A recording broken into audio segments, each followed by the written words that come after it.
A projectile projected at 30 degree with respect to the horizontal has range as r. At what angle with the vertical it should be projected with the same speed to achieve same horizontal range. तो हम ये जानते हैं कि अगर पहले किसी projectile को हॉरिजॉन्टल से 30 डिग्री पर फेंका जाए तो जो रेंज आएगी, अगर उसको हॉरिजॉन्टल से 60 पर फेंका जाए तो भी वही रेंज आएगी। पर इसमें इन्होंने पूछा है कि वर्टिकल से कितना एंगल होना चाहिए। तो अगर हॉरिजॉन्टल से 60 होना चाहिए तो वर्टिकल से 30 डिग्री होना चाहिए, इसलिए इसका आंसर आ जाएगा 30 डिग्री।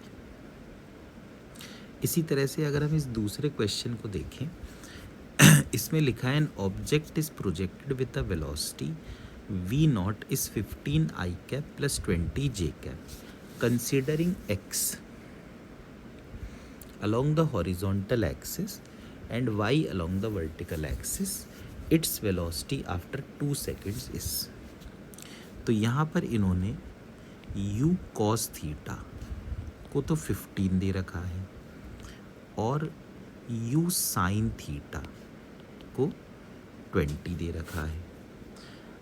टाइम की वैल्यू दे रखी है 2 सेकेंड, तो vx होता है u cos थीटा यानी कि 15 और vy होता है u sin theta minus gt, मतलब 20 माइनस g है 10 और t है 2, तो ये तो ज़ीरो आ गया। तो फाइनल वेलोसिटी इसकी हो गई vx i cap plus 0 j cap, यानी कि ये तो 15 i कैप के ही बराबर आ गया। तो इसका आंसर हो जाएगा 15 i कैप।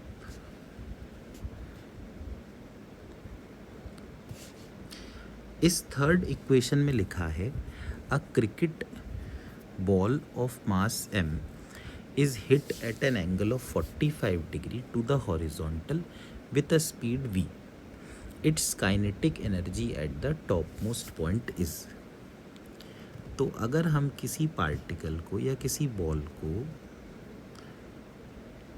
v वेलोसिटी से 45 डिग्री पर फेंकते हैं, तो जब वो अपने टॉप मोस्ट पॉइंट पर होगा तो उसके पास सिर्फ हॉरिजॉन्टल वेलोसिटी बचेगी जो कि है v cos 45। तो काइनेटिक एनर्जी होगी हाफ m और v cos 45 का स्क्वायर, मतलब कि काइनेटिक एनर्जी हो जाएगी हाफ m v स्क्वायर और cos 45 1/√2 होता है तो उसका स्क्वायर हो गया 1/2। तो काइनेटिक एनर्जी बन गई 1/4 mv स्क्वायर, यानी इसका थर्ड ऑप्शन मैच कर गया।